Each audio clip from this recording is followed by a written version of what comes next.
The phone buzzed persistently on the wooden table at the Pacquiao residence in General Santos City. Manny was in the backyard, watching his sons Jimuel and Michael play basketball on the court he had built years ago, when Jinky appeared at the door with a worried expression. She held the phone with a look he knew very well, the one that appeared whenever something serious was happening. The boxer walked toward his wife, feeling a tightness in his chest.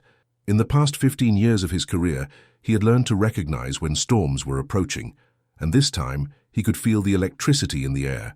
Jinky handed him the device without saying a word, but her eyes revealed everything he needed to know. The voice on the other end was Angelo, his lawyer for more than a decade. The words came out rushed, loaded with urgency and disbelief.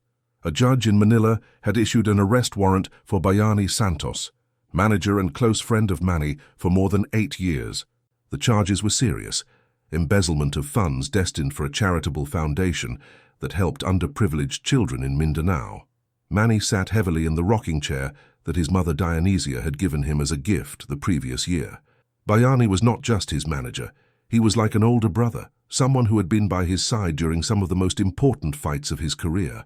They had grown together in the boxing world, shared victories and defeats, and Bayani had always been a man of unwavering integrity. The news spread through the city like wildfire. Neighbors began gathering in small groups on street corners, whispering about the scandal involving people close to General Santos' most famous son.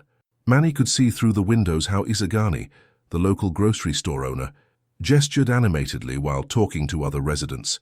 The situation was becoming a media circus. Throughout the afternoon, reporters began positioning themselves outside the Pacquiao residence. Manny watched through the curtains as they set up their cameras and equipment, preparing to capture any movement or statement. Jinky had taken the children upstairs, protecting them from the commotion forming outside. What bothered Manny most was not the cameras or media speculation. It was the absolute certainty he felt in his heart that Bayani was innocent. In their 8 years of partnership, he had never seen his manager show any sign of dishonesty. On the contrary, Bayani frequently refused lucrative opportunities when he felt they were not ethically correct.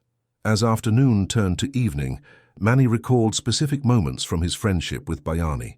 He remembered how the manager had insisted on anonymously donating a large sum for the reconstruction of a school in his hometown after a devastating typhoon. He also remembered how Bayani always personally verified that funds destined for charitable causes actually reached those in need. The Pacquiao family dined in silence that night. The children sensed the tension in the air, although they did not fully understand the gravity of the situation. Princess and Queen Elizabeth asked some questions, but Jinky skillfully diverted the conversation to lighter topics. Israel, the youngest, continued playing with his toys, oblivious to the drama unfolding around him. When everyone had retired, Manny remained alone in the living room, looking through the window at the city lights twinkling in the distance. He knew that by morning he would need to make a decision. He could simply wait for the judicial system to run its course, or he could act proactively to discover the truth and clear his friend's name. The full moon illuminated the backyard where his children had played hours earlier, and Manny felt a familiar determination growing in his chest. Tomorrow would bring new challenges, but tonight he would prepare for the fight of a different kind, one that would require not physical strength, but moral courage and unwavering loyalty to those he held dear. The weight of responsibility settled on his shoulders as he realized that sometimes the most important battles are fought outside the ring, in the complex arena of human relationships and justice. Dawn broke over General Santos City with an unusual quietness that seemed to settle over the Pacquiao household like a heavy blanket. Manny had barely slept, spending most of the night reviewing documents and contracts that Bayani had handled over the years. Every piece of paper told the same story: meticulous record-keeping, transparent transactions, and genuine care for every charitable cause they had supported together. Jinky found him in his study at 5 in the morning, surrounded by manila folders and financial statements. She placed a cup of coffee beside him and gently squeezed his shoulder before retreating to prepare breakfast for the children. The gesture spoke volumes about their partnership. She understood that when Manny set his mind to something, especially when it involved protecting someone he cared about, nothing could deter him. The morning news programs were already covering the story extensively. Manny watched with growing frustration as reporters speculated about Bayani's guilt. painting him as another greedy manager who had taken advantage of a famous athlete's trust.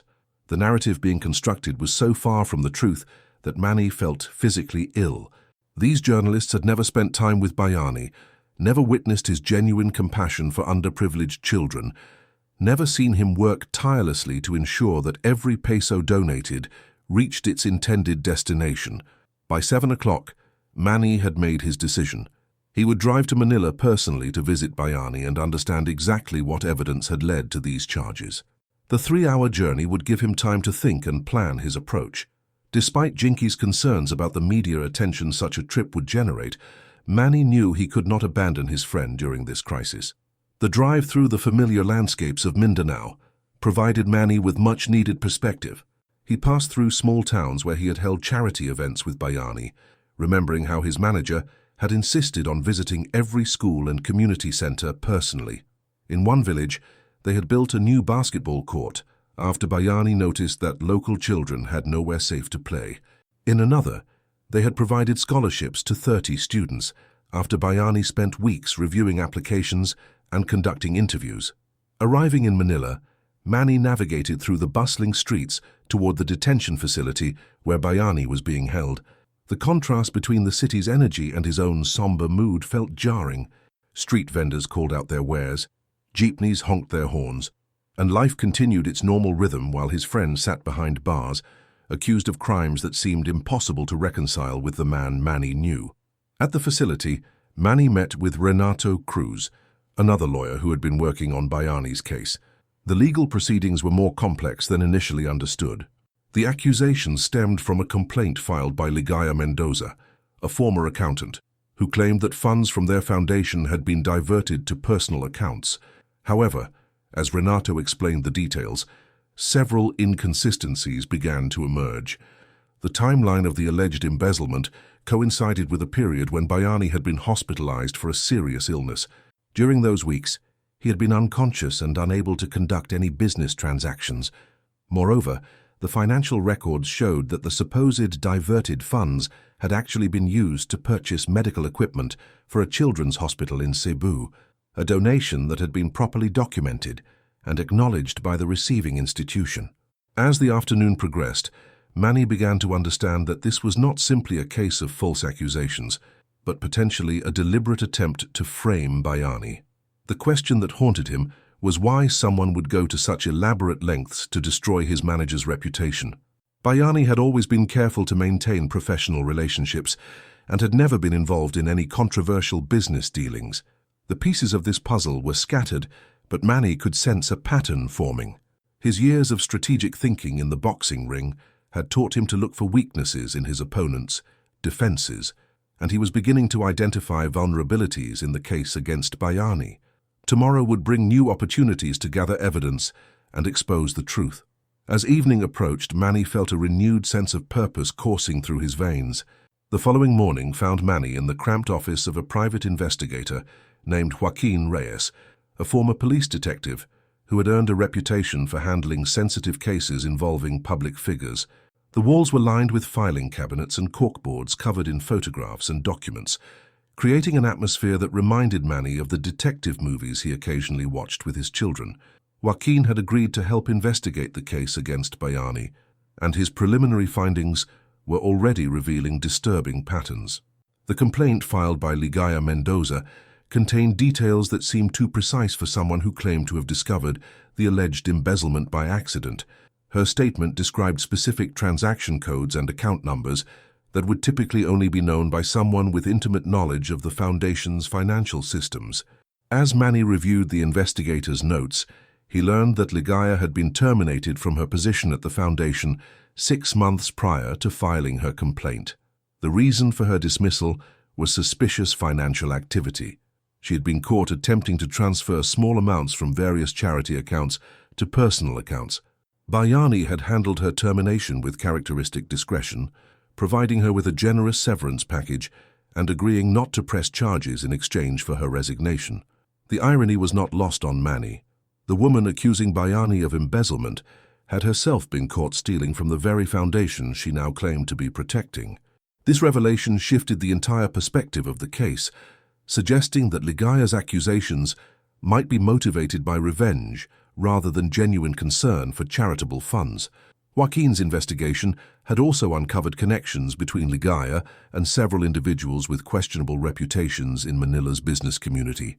Phone records showed frequent communication between her and Emilio Santos, a businessman who had previously attempted to purchase contracts for supplying equipment to the foundation. Bayani had rejected Emilio's proposals due to inflated prices and concerns about product quality, choosing instead to work with more reputable suppliers. The web of relationships began to paint a picture of a coordinated effort to remove Bayani from his position. With him out of the way, these individuals could potentially gain access to the foundation's substantial resources and lucrative contracts. The timing of the accusations, coming just weeks before the foundation was scheduled to announce several major new initiatives, seemed particularly suspicious. Manny spent the afternoon visiting the children's hospital in Cebu, where the allegedly stolen funds had been used to purchase medical equipment. The hospital administrator, a soft-spoken woman named Carmelita Flores, provided detailed documentation showing how the donation had been processed through proper channels. Every piece of equipment purchased with those funds was accounted for and currently being used to treat young patients. Walking through the hospital's pediatric ward, Manny witnessed firsthand the impact of Bayani's generosity. Children who might not have survived without the advanced medical equipment now had fighting chances at recovery. The new imaging machines, surgical instruments, and monitoring devices represented hope for hundreds of families. This was the reality of what Bayani's work accomplished, not personal enrichment, but genuine improvement in countless lives. The hospital's financial records revealed something else significant. The donation process had been initiated through electronic transfers that required specific authorization codes. These codes were only available to Bayani during the period when he was conscious and actively managing foundation business. The timeline definitively proved that he could not have been involved in any unauthorized transactions during his hospitalization. As evening approached, Manny felt the weight of responsibility settling heavily on his shoulders. He possessed information that could potentially exonerate Bayani, but he also understood that exposing the truth would require careful planning and strategic thinking. The people behind this conspiracy had invested considerable effort in constructing their false narrative, and they would not surrender easily. The lights of Manila twinkled below as Manny stood on the hospital's rooftop, contemplating his next moves. Tomorrow would bring new challenges, but tonight he felt closer to justice than he had since this nightmare began.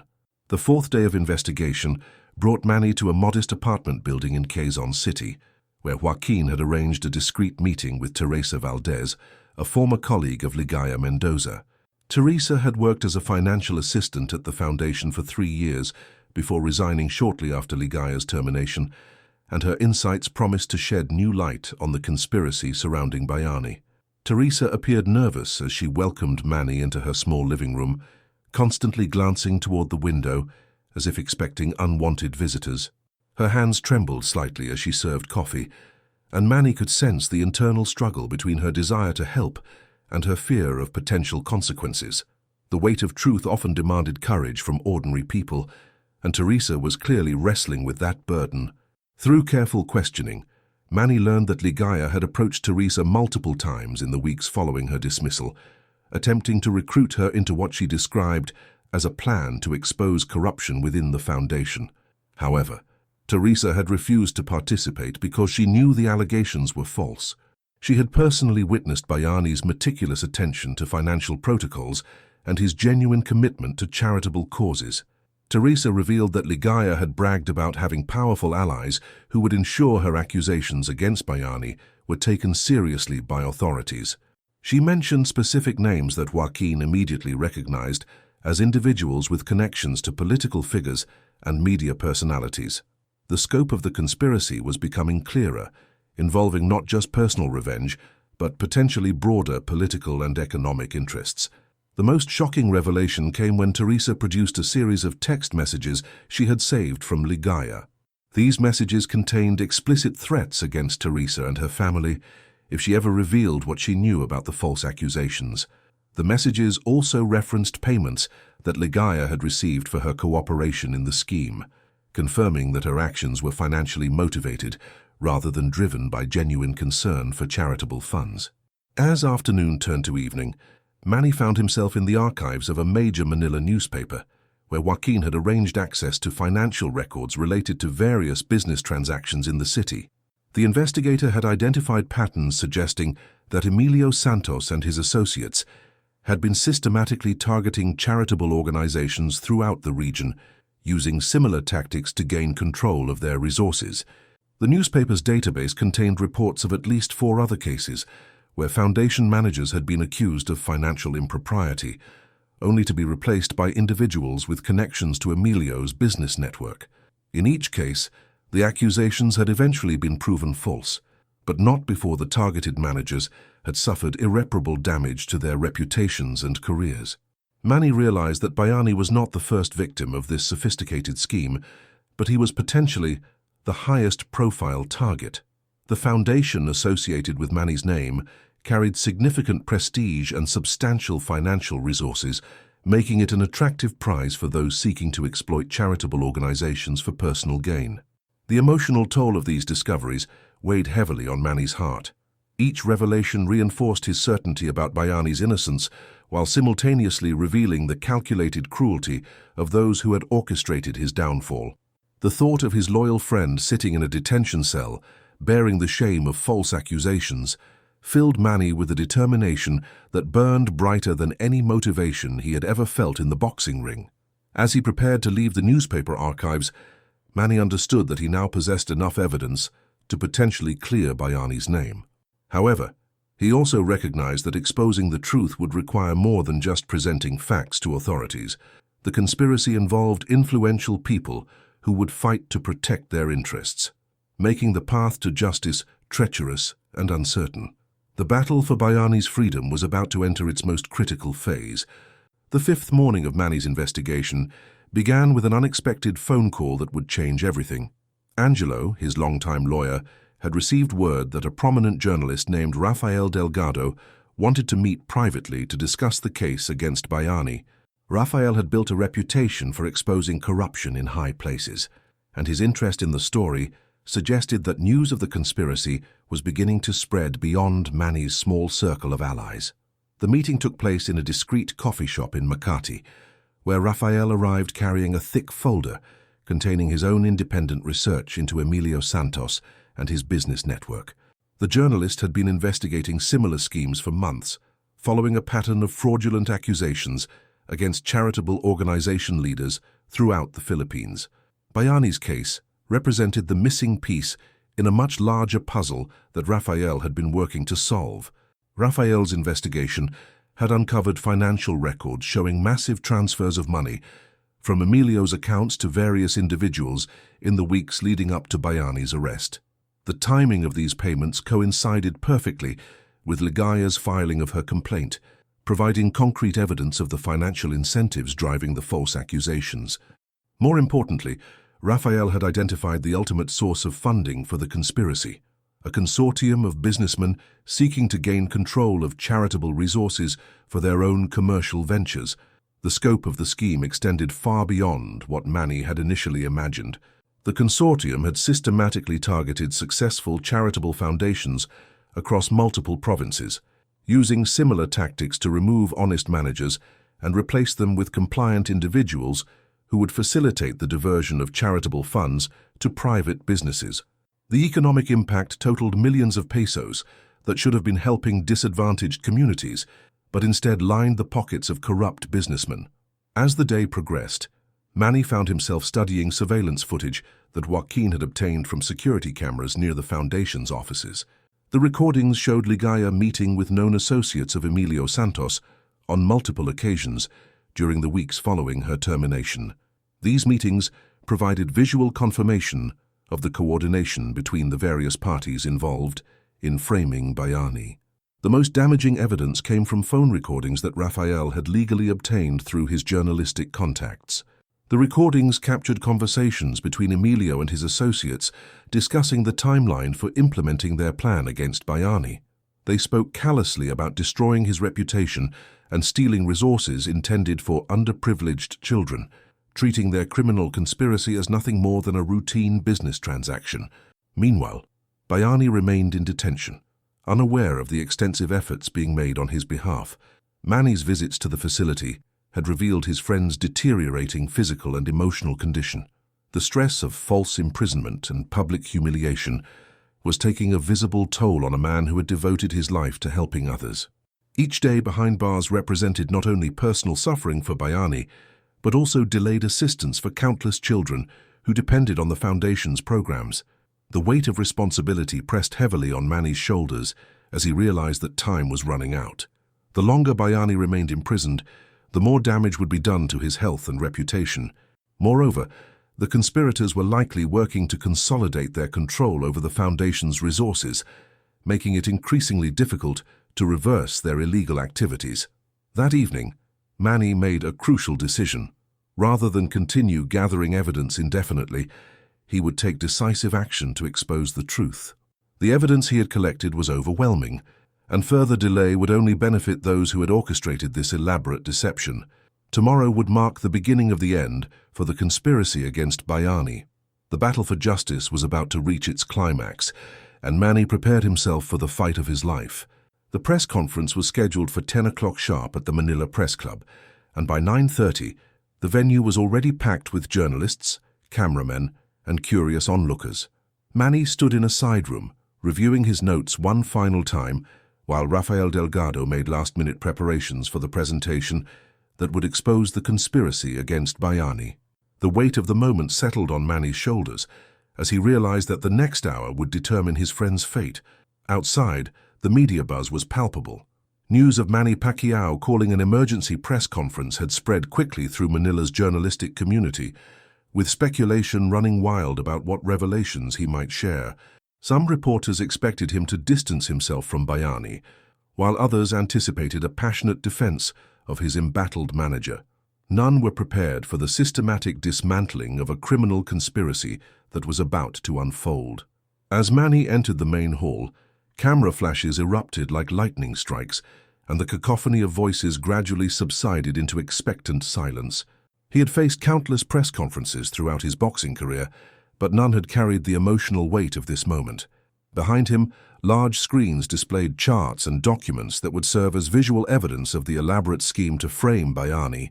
The presentation began with a timeline showing the coordination between Ligaya Mendoza's termination and her subsequent accusations against Bayani. Manny methodically walked through each piece of evidence, from the hospital records proving Bayani's inability to conduct financial transactions during the alleged embezzlement period, to the bank statements showing legitimate charitable donations to the Children's Hospital in Cebu. The room grew increasingly tense as Rafael joined the presentation, revealing the network of conspirators led by Emilio Santos. Phone records displayed on the screens showed the pattern of communication between the various parties involved in orchestrating Bayani's downfall. The financial trail of payments made to Ligaya became undeniably clear, transforming her from a whistleblower into an obvious conspirator motivated by personal gain. The most dramatic moment came when Rafael played excerpts from the recorded phone conversations between Emilio and his associates. The conspirators' casual discussion of destroying Bayani's reputation and stealing charitable funds sent shockwaves through the assembled journalists. Several reporters immediately began typing furiously on their laptops, recognizing the magnitude of the story unfolding before them. As the presentation continued, Manny could see the shift in the room's atmosphere. Initial skepticism gave way to growing outrage as the scope of the conspiracy became apparent. The journalists began to understand that they were witnessing not just the defense of one man's reputation, but the exposure of a systematic attack on charitable organizations throughout the Philippines. The evidence against the consortium was overwhelming. Financial records showed millions of pesos stolen from various foundations, while surveillance footage and phone records documented the methodical nature of their criminal enterprise. The pattern was consistent across multiple organizations: false accusations, media manipulation, and the installation of compliant managers who would facilitate the theft of charitable resources. Social media exploded within minutes of the press conference beginning. Hashtags supporting Bayani began trending, while public sentiment shifted dramatically from suspicion to sympathy.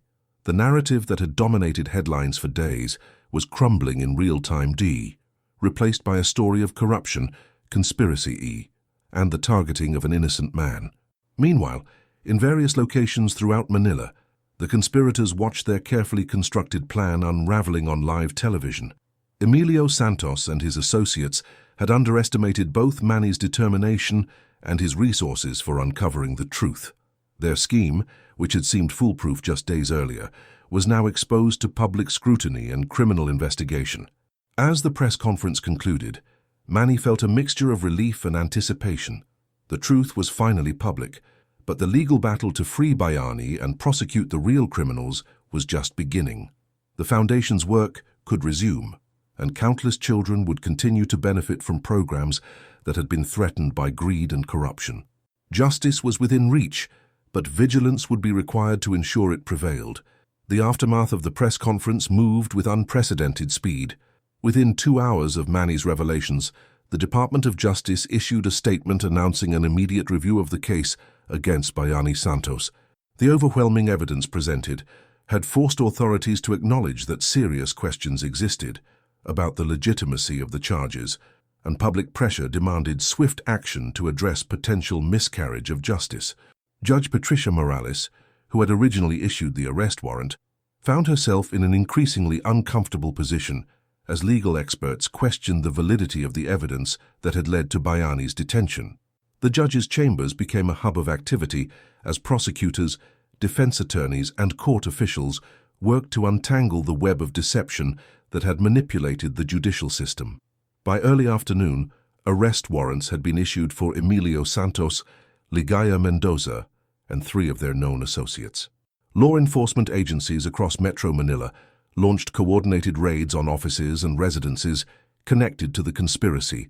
The speed of the legal response reflected both the clarity of the evidence and the embarrassment felt by officials who had been deceived by the elaborate scheme. Emilio Santos attempted to flee the country, but was apprehended at Ninoy Aquino International Airport just minutes before his scheduled departure to Singapore.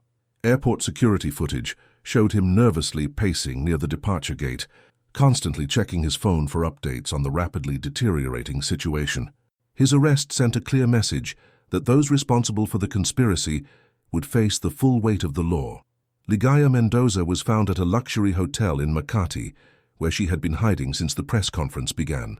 When authorities arrived at her room, they discovered additional evidence of the conspiracy, including detailed plans for targeting other charitable foundations and communications with potential accomplices in other provinces.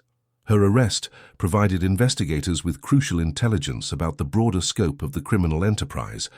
Meanwhile, at the detention facility where Bayani had been held, preparations began for his immediate release. The facility's administrator, visibly shaken by the revelations about the case, personally ensured that all paperwork was processed expeditiously. Staff members who had treated Bayani with suspicion during his imprisonment now expressed genuine remorse for their behavior toward an innocent man. The impact extended far beyond Bayani's individual case. Other charitable foundations that had been targeted by similar schemes began coming forward with their own stories of false accusations and suspicious takeover attempts. A pattern emerged, showing that the conspiracy had affected dozens of organizations across multiple provinces, with total damages estimated in the tens of millions of pesos. Manny spent the afternoon coordinating with legal authorities and ensuring that Bayani would receive proper medical attention upon his release.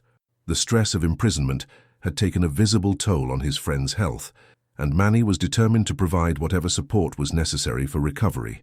Plans were already underway to resume the Foundation's charitable work, with enhanced security measures to prevent future interference. The media coverage had shifted completely, with headlines now praising Manny's determination to uncover the truth and condemning the conspiracy that had nearly destroyed an innocent man's life. Editorial writers across the country called for stronger protections for charitable organizations and their leaders, recognizing the vulnerability of those who dedicate their lives to helping others. Social media campaigns supporting Bayani grew exponentially throughout the day, with thousands of people sharing stories about how the Foundation's programs had positively impacted their communities. The outpouring of support served as a powerful reminder of the genuine good that Bayani had accomplished throughout his career, providing stark contrast to the greed and corruption of his accusers. As evening approached, Manny felt a deep sense of satisfaction, knowing that justice was finally being served. The truth had prevailed, but the experience had reinforced his understanding of how easily the innocent could be victimized by those with malicious intent and sufficient resources. Tomorrow would bring Bayani's freedom and the beginning of accountability for those who had orchestrated his persecution. The morning sun cast long shadows across the detention facility's courtyard as Bayani Santos walked through the gates as a free man. 7 days of wrongful imprisonment had left visible marks on his face, exhaustion around his eyes, weight loss that made his clothes hang loosely, and a hesitant quality to his movements that spoke of psychological trauma. Yet as he spotted Manny waiting beside the facility's entrance, his expression transformed with genuine relief and gratitude. The embrace between the two friends lasted several long moments, watched by a small gathering of journalists who had positioned themselves respectfully at a distance. Manny could feel his friend's shoulders shaking with quiet emotion, the release of tension that had built up during days of uncertainty and fear. No words were necessary to convey the depth of their bond or Manny's unwavering loyalty throughout the ordeal. The drive back to General Santos City provided time for reflection and healing. Bayani gradually shared details of his experience in detention, the sleepless nights spent wondering if his reputation would ever recover, the concern for the charitable programs that had been suspended during his absence, and the profound appreciation for friends who never doubted his innocence. The physical journey home paralleled an emotional journey from despair back to hope. News reports throughout the day confirmed the collapse of the conspiracy that had threatened to destroy Bayani's life. Emilio Santos and his associates faced multiple charges, including fraud, conspiracy, and corruption of public officials.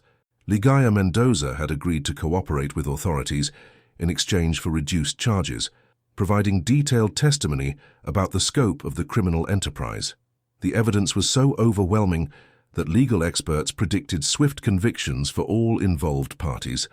The Foundation's offices reopened the following week, with enhanced security measures and renewed purpose.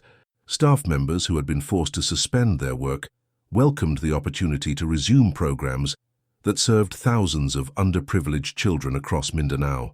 The interrupted projects, school construction, medical missions, scholarship programs could now continue with even greater community support.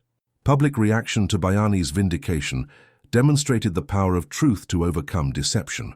Donations to the foundation increased dramatically as people expressed their support for an organization that had been wrongfully attacked.